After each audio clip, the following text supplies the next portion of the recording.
Oho, ko'lmakligini qishda bu yerda bemalol baliq boqsa ham bo'lsa kerak.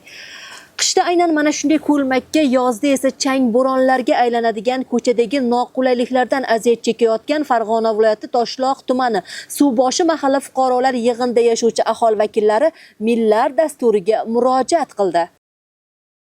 Yozda chang, qishda mana yomg'ir yog'di. Bugun kecha ilgari kuni yomg'ir yoqqanda hamma yoq ko'lmak, o'tish qiyin bo'ladi. Bu yo'llar ana shu tumanning markaziga, shifoxonasiga, maktabiga, bog'chasiga chiqiladigan yo'llar. Bu yerda ayollar yosh bolalari bilan yuradi, aravachalar bilan yuradi. Juda qiynaladi. Ilgari 70-yillarda asfalt qilinganda xolos.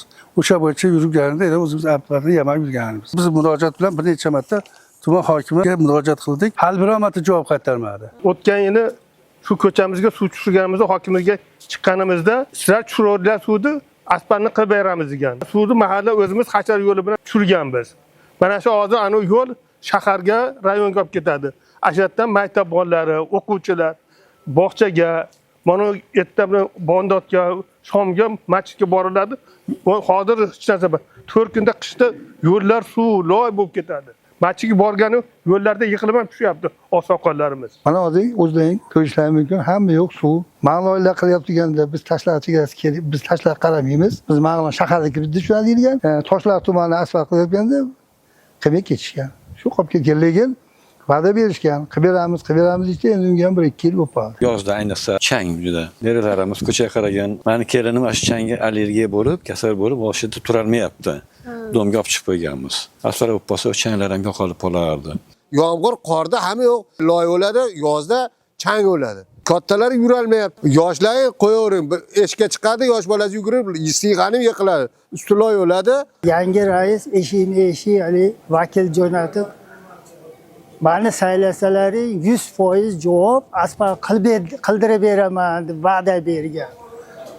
Saylangandan keyin umuman mahalla bilan ishi yo'q.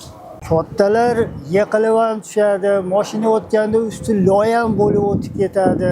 Kichkina bolachalar yo'lda uyga kirib kelganda ayollar uyib keladi. Bolaligimizda aynan mana shunday toshdan toshga sakrab yuradigan o'yin bo'lar edi. Mazkur hududda yashovchi aholi esa haligacha o'sha o'yinni o'ynaganday toshdan toshga sakrab yurar ekan. Xo'sh, bu muammolar qachon bartaraf etiladi? Manzilga kelgan mas'ullarga yuzlanamiz. Ushbu Suvboshi mahallasida hozirgi kunda 200 metr ta'mirtalab asfalt bo'lib, bundan tashqari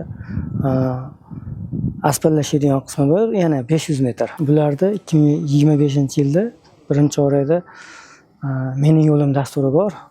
Shu mening yo'lim dasturiga asosan mahalla bilan birgalikda hozir kelishib oldik. O'zimiz ham yordam beramiz, yonimizdan ovoz berish ishlariga yutib olinganda bu bir oy muddatda loyihalash ishlari bo'ladi. Bir 2-3 oyda asfaltlash butun bajarib bo'linadi. 700 metrli yo'lni ta'mirlash va asfaltlashtirish orqali aholini qiynab kelayotgan muammo bartaraf etilishi ta'minlanadigan mazkur muammoga Toshloq tumani mas'ullari ham jiddiy e'tibor qaratadilar degan umiddamiz. Aytilgan muddatdan so'ng esa biz manzilga albatta qaytamiz.